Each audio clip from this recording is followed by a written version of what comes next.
What's going on? My name is Daniel Augustin. It's such a sellout move. What is it about? You always complaining. You could have had 1 million views too. Ugh. The music led me into acting. Making music got me into this because I was connecting with actors and filmmakers, and then I got into acting again, but then I wanted to create, so got a camera. Upon getting the camera, then it was like, all right, cool. I want to film this project that I made all these songs to, but then it was like, I need help editing. And then to get help editing, it's like you need money, or you need a team. At this time, the only team was my wife and I. She was not my wife at the time. No, she was not. So, she was like out here in the streets just gambling with me, like, buying a camera with me and like shooting stuff. But all while doing that, we didn't necessarily realize that we were writing stories, creating content. We didn't realize like all those songs that we were recording were essentially like intellectual property, and like, the older and older I got, the more and more I read, the more I started to like see what's going on the regular. So when I see what's going on with Tyler Perry, and I see he becomes a billionaire, and I look at his credits, I'm like, oh, okay, I see he got paid like 5 times over on that episode, like, cause he's a producer, a director, a writer. I think on one of the episodes it said musical composer or something like that. Like the man be going in, So I think they all fall in line, they all connect. I think like the beautiful thing about life is like trying to connect them. Rap Shit came up 2021, so that was like, in the mid-COVID prime type of vibes. I would say around April, I remember the breakdown coming out. In June or July, I auditioned, but I ended up booking the role in around August time, and then they sped up. We got to shooting, flew out to Miami. My character, season 2, we just finished shooting.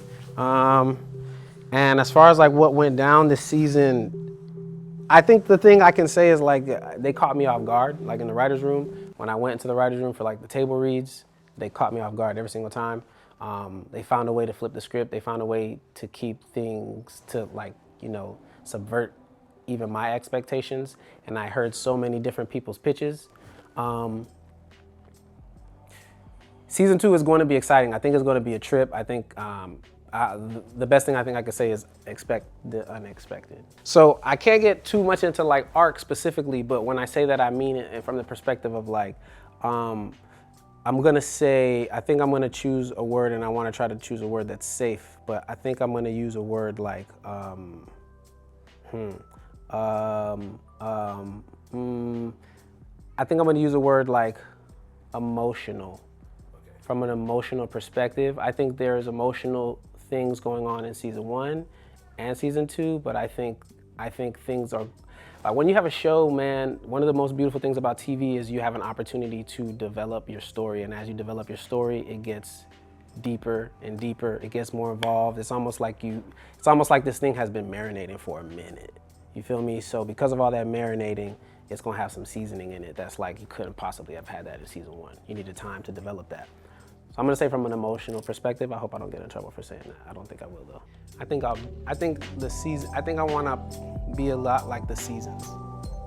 I think I wanna be a lot like the seasons. I think I wanna attempt to make time for all the things that I love, or all the ways that I wanna express myself that year. So if it's directing that year, or writing that year, or not that year, excuse me, but in those seasons where, okay, cool, this is the year, in this quarter, I'm gonna map out writing this script.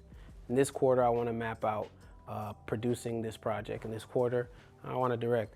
I would love to see my career move in that trajectory where I'm working like that, where there's balance, because I would love to be able, I don't wanna step away from them like that. Like, when I realize I haven't edited in a while, I start to feel a little like antsy, especially if I'm watching. I'll still edit from watching TV. If I'm just watching TV, I'll still look at what they're doing. I'm still gonna study it, but I wanna be able to just have sections where I'm working on it. So it'll be balanced.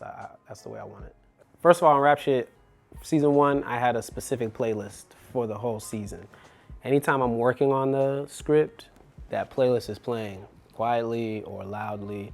It's part of like what I'm bringing to it. You know what I'm saying? Season 2, that playlist had to start changing. Certain songs had to come out, certain songs needed to go in, so that I can like have like a way I'm going into work.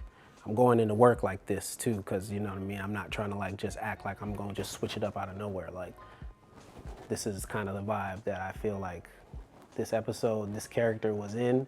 And that's a really powerful thing when this cat is doing it on this song for me already. I'm not just driving into work with the traffic or with whatever's playing on the radio. It's like I'm already in it. I'm already kind of in that vibe, you know. So music, I'm gonna say, is like connected to all of this stuff for me. It's like there's a soundtrack to all of the things that are happening in life for me, for sure. Follow me at Daniel Augustin. That's Augustin. At Daniel Augustin on Instagram. Hi, my name is Daniel Augustin. You just been buzzed.